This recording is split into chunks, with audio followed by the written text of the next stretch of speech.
On October 2nd, 2024, 2311 Racing and Front Row Motorsports FRM filed a federal antitrust lawsuit against NASCAR.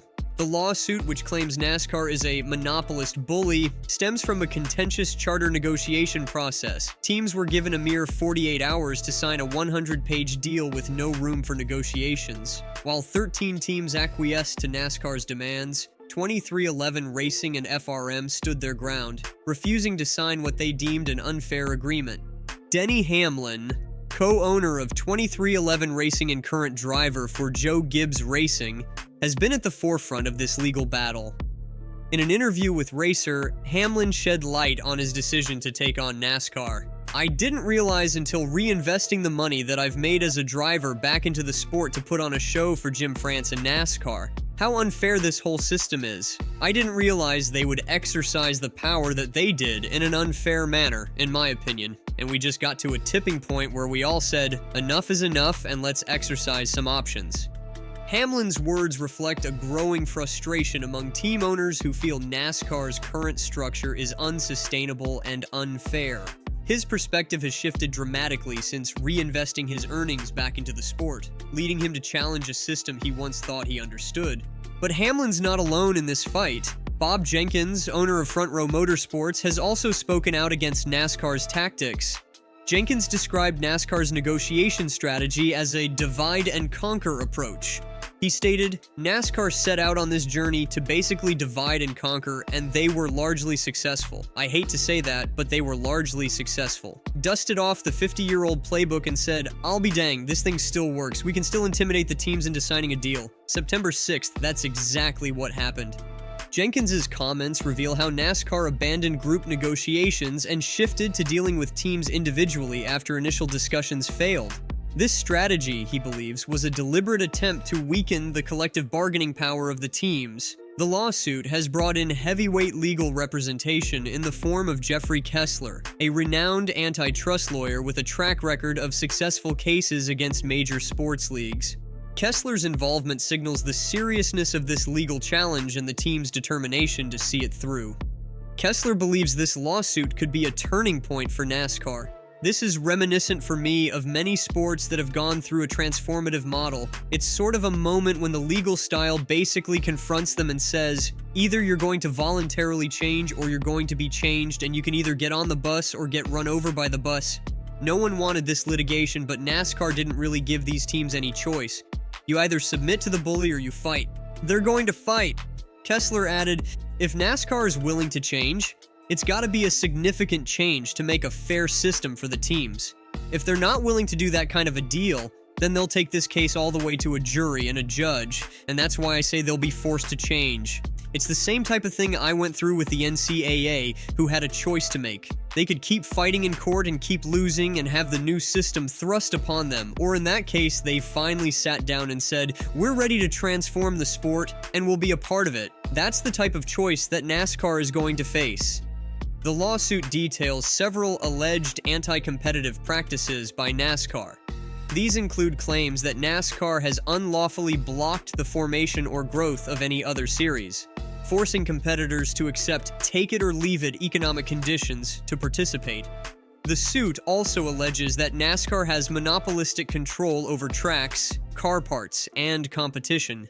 Specifically, the lawsuit points to practices such as NASCAR purchasing a majority of the country's top racetracks and giving itself exclusivity to those venues, forcing other NASCAR-sanctioned racetracks to abide by exclusivity agreements, purchasing NASCAR's only other recognizable stock car racing series competitor, ARCA, in 2018, prohibiting Cup teams from participating in any other stock car races, and choosing the exclusive third-party vendors to sell cars and parts to race teams while retaining ownership of all cars and parts. Central to this dispute is NASCAR's charter system, introduced in 2016.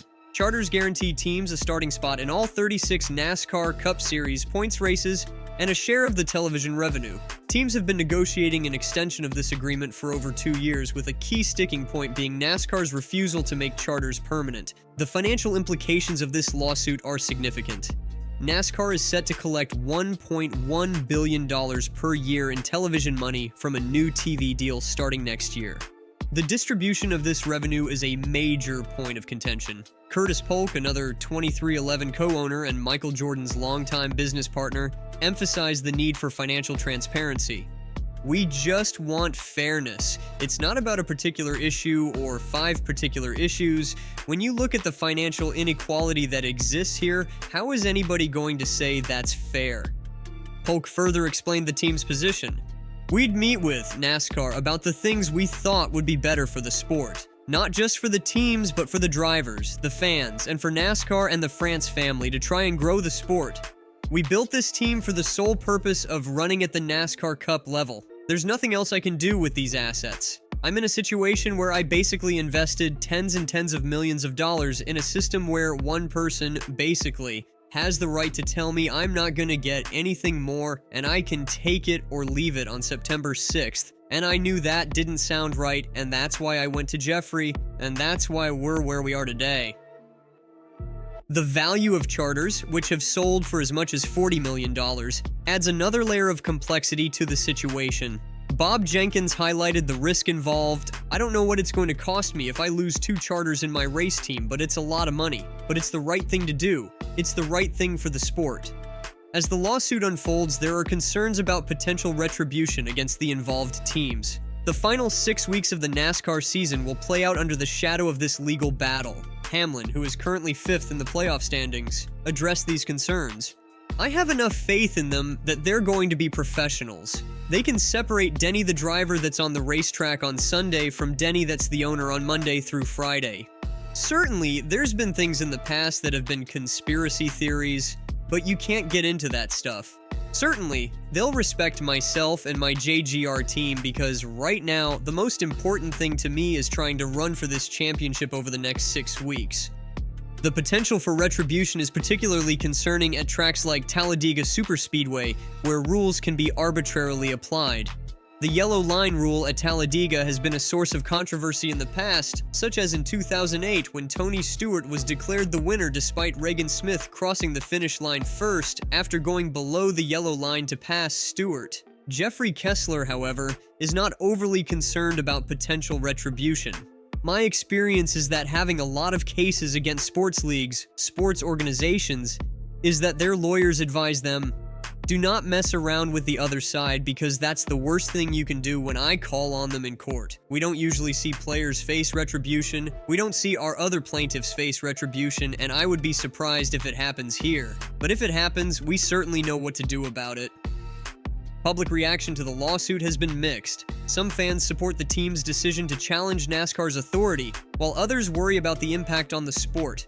One fan commented, "NASCAR needs to a good kick in the nuts. Hopefully this will be it." While another pointed out, they ultimately have leverage you would think cause no way NASCAR wants to go to court.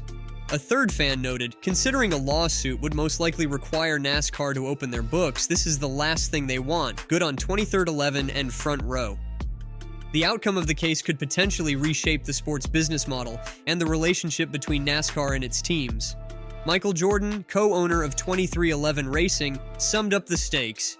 I love the sport of racing and the passion of our fans, but the way NASCAR is run today is unfair to teams, drivers, sponsors, and fans. Today's action shows I'm willing to fight for a competitive market where everyone wins.